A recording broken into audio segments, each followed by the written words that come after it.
O Brasil tem uma relação estranha com seus criminosos.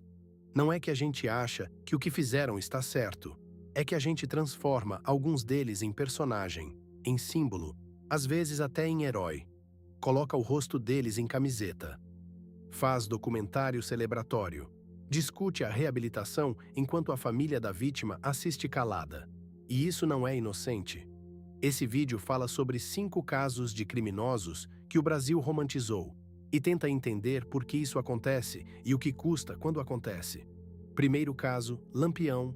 Virgulino Ferreira da Silva nasceu em 1898 no sertão pernambucano, numa família de pequenos agricultores que vivia sob a violência dos coronéis e da seca. A história de origem é real e ela importa. Houve uma disputa de terra, houve uma chacina da família e Virgulino entrou para o cangaço num contexto de completo abandono institucional. O Nordeste daquela época era, em grande medida, terra sem lei. Onde a lei existia era a do mais forte. Mas o que Lampião fez com isso é outra história. Por quase 2 décadas, ele e seu bando saquearam cidades, mataram autoridades, torturam prisioneiros e aterrorizaram a população sertaneja. Suas vítimas não eram os coronéis poderosos, eram, na maioria das vezes, os mesmos trabalhadores rurais pobres que a lenda diz que ele defendia. Cidades inteiras foram pilhadas, pessoas comuns foram mortas por recusarem a dar comida ao bando, ou por não terem o que dar. Em 1938, Lampião foi emboscado e morto pela polícia no estado de Alagoas. Sua cabeça foi decapitada e exibida publicamente, um ato de brutalidade do Estado que, paradoxalmente, ajudou a construir o mito do mártir. Hoje, o chapéu de couro e a estrela no peito são ícones culturais do Nordeste brasileiro. Lampião virou personagem de literatura de cordel, de peças de teatro, de músicas. Virou museu. Virou turismo.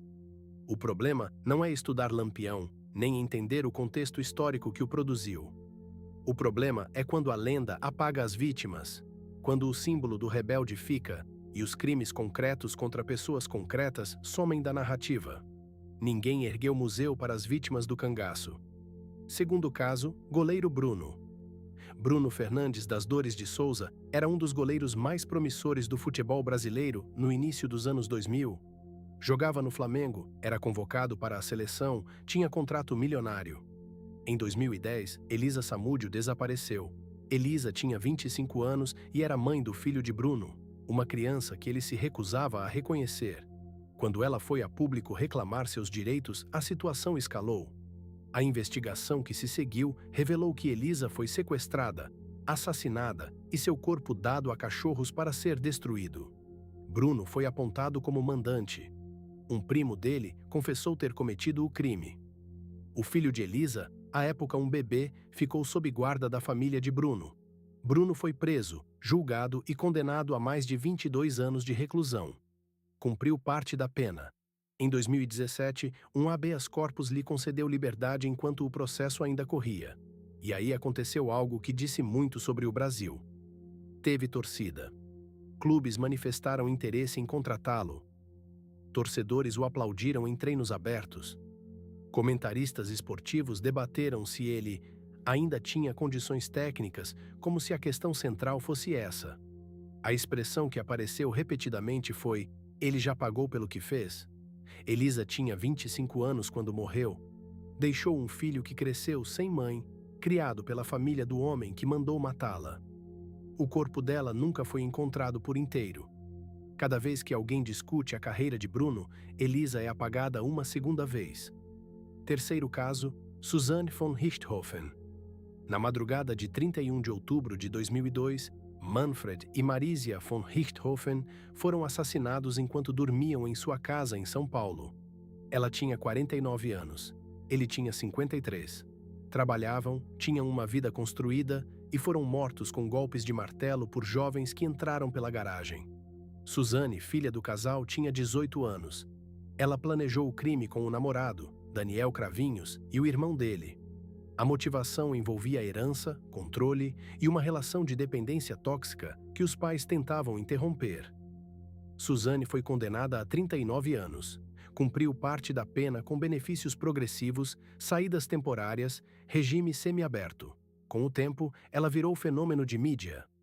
Documentários, entrevistas exclusivas, séries dramatizadas, livros, perfis em revistas, discussões filosóficas sobre arrependimento, reabilitação e identidade. Suzane virou personagem de ficção em produções que a colocam como protagonista de uma narrativa de complexidade moral. Algumas pessoas a defendem ativamente, outras dizem que a acham fascinante, que é difícil não se identificar com ela em algum nível. Manfred e Marcia von Richthofen existem nessa narrativa principalmente como pano de fundo, como o fato que deu origem à história de Suzane. Esse é o mecanismo. A romantização não precisa ser explícita.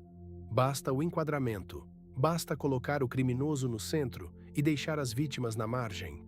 O resultado é o mesmo. Quarto caso, Champinha. Em 28 de junho de 2003, Liana Friedenbach, 16 anos, e Felipe Silva Café, 19 anos, foram fazer camping numa área de mata no município de Embu Guaçu, na Grande São Paulo. Foram sequestrados por um grupo de 5 homens. Durante dias, Liana foi estuprada repetidamente. Felipe foi assassinado logo no início. Liana foi morta dias depois. Roberto Aparecido Alves Cardoso, o Champinha, tinha 16 anos. Por isso foi internado em unidade de medida socioeducativa e posteriormente em hospital de custódia, onde permanece até hoje, já adulto, com laudos psiquiátricos que atestam periculosidade. A cada vez que seu caso volta ao noticiário, e volta com regularidade porque a família de Liana precisa se manifestar publicamente toda vez que há risco de desinternação, aparece uma discussão peculiar. Se Champinha era produto do abandono.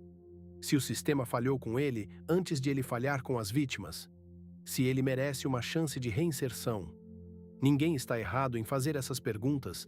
Elas têm respostas complexas e importantes para a política criminal. Mas o que acontece na prática é que essas perguntas ocupam todo o espaço. E a família de Liana e Felipe, que acompanha cada audiência, cada notícia, cada ameaça de soltura, fica em segundo plano. A romantização de Champinha não é a admissão de que o que ele fez estava certo. É algo mais sutil. É colocar o criminoso como o assunto principal repetidamente e tratar as vítimas como coadjuvantes da própria morte. Quinto caso, Pablo Escobar. Ele não é brasileiro, mas o Brasil consumiu o mito dele com um entusiasmo que diz muito. Pablo Escobar liderou o cartel de Medellín durante os anos 1980 e início dos anos 1990. Sob seu comando, estima-se que mais de 4.000 pessoas foram assassinadas. Juízes, policiais, políticos, jornalistas, civis que estavam no lugar errado. Ele financiou bombas em aviões comerciais. Mandou matar candidatos à presidência. Transformou Medellín numa das cidades mais violentas do mundo. Hoje, ele é camiseta. É série de TV assistida como entretenimento de fim de semana. É frase de efeito em perfil de rede social.